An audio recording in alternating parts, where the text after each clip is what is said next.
Hello everyone, मैं आपकी instructor शैली राजपूत। आगे किसी भी कमांड पे बढ़ने से पहले कुछ बेसिक मॉडिफिकेशन की कमांड्स को इस पॉइंट पर समझ लेना बहुत ज़रूरी है, क्योंकि यही कमांड्स हैं जो हमारे बहुत काम आएंगी। तो सबसे पहले अगर आप देखोगे मॉडिफाई के पैनल को, अभी हम जो वर्कस्पेस यूज़ कर रहे हैं वो 3D मॉडलिंग है। तो अगर इसके अंदर आप देखोगे तो अभी नॉर्मल जो मूव है उसके अलावा एक ऑप्शन और है आपके पास 3D मूव। ऐसे ही रोटेट के साथ में 3D रोटेट भी है। ये मेरा ऑब्जेक्ट है, मैंने एक सिंपल सा क्यूब बना रखा है यहाँ 4x4 इंच का, और मैंने कुछ लाइन ड्रॉ करी हुई है।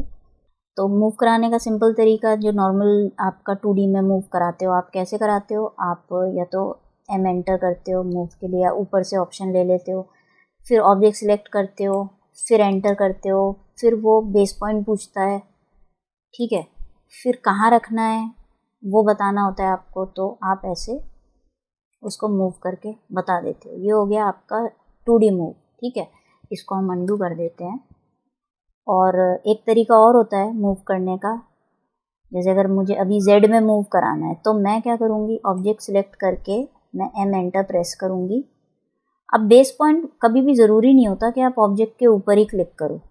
मैं ग्राउंड पे कहीं पे भी क्लिक कर देती हूँ, वो मेरे को उसको बेस पॉइंट को एक्सेप्ट कर लेगा। अब मुझे इस पॉइंट से किस तरफ इसको मूव कराना है, इस तरफ, नीचे की तरफ या ऊपर की तरफ, तो मुझे अपने कर्सर को उस डायरेक्शन में लेके जाना है ड्रैग करके, ठीक है। अभी मैं क्लिक नहीं करूँगी, क्लिक कर दूँगी तो वो किसी भी नॉर्मल रैंडम साइज से इसको मूव करा देगा। लेकिन मान लो मुझे इसको एग्जैक्टली ग्राउंड से 6 इंच ऊपर मूव कराना है, तो अभी मैं यहाँ पे वैल्यू टाइप करूँगी 6 और एंटर प्रेस करूँगी। तो उसने क्या किया, ग्राउंड से एग्जैक्टली 6 इंच ऊपर मेरे ऑब्जेक्ट को मूव करा दिया। तो ये तो हो गया आपका नॉर्मल 2D मूव।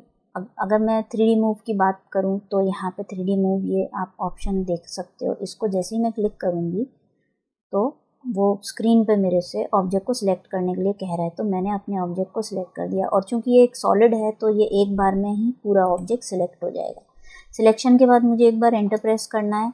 अब आप देखो कि गिज़्मो, इसको हम गिज़्मो बोलते हैं, जिसमें X, Y और Z डायरेक्शन शो हो रही होती है। तो ये गिज़्मो से ही हम इसको मूव कराते हैं।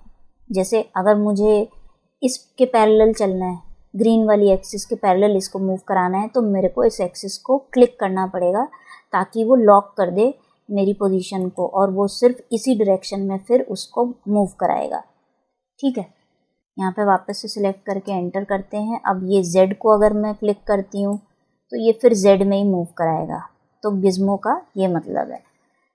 यहाँ पे भी सेम सिचुएशन है। अगर मुझे 3D मूव एक्यूरेटली किसी पर्टिकुलर लेंथ या पर्टिकुलर वैल्यू से ही मूव कराना है, तो मैं जब सिलेक्ट करके एंटर प्रेस करूँगी तो मुझे एक्सिस पकड़नी है।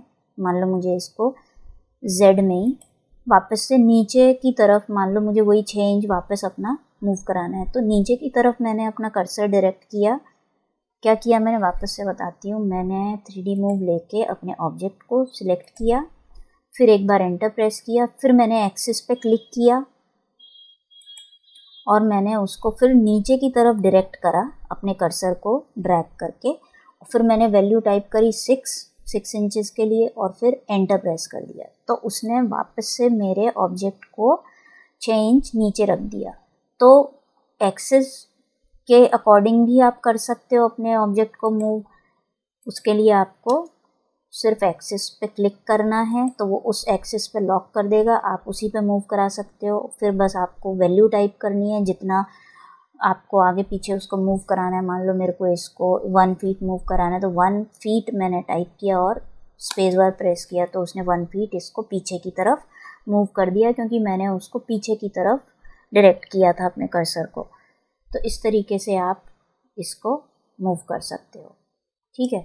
बाकी ये तो आपको मालूम ही है कि अगर किसी पर्टिकुलर पॉइंट से किसी पर्टिकुलर पॉइंट पर मूव कराना है तो आप अपने ऑब्जेक्ट को सिलेक्ट करते हो, फिर चाहे वो 2D हो चाहे 3D हो, M एंटर करोगे। अब अगर मान लो मुझे इस एंड पॉइंट से इसको उठाना है और मैं यहाँ पे इसको लगाना चाहती हूँ, तो इस एंड पॉइंट पे मैं ऐसे क्लिक करूँगी तो यहाँ पे लग जाएगा। या मान लो मुझे इसको मूव कराना है यहाँ पीछे, इसके सेंटर पॉइंट से मूव कराना है, मिड पॉइंट से सॉरी, और इसके एंड पॉइंट पे रखना है। तो ये इस तरीके से आप मूव कर सकते हो। तो जब आप 3D में काम कर रहे होते हो तो कई बार आप 2D मूव कमांड से भी मूव करा लेते हो ज़रूरत के हिसाब से, या फिर आप 3D मूव को भी यूज़ करते हो। सिचुएशन पर डिपेंड करता है कि करना क्या है।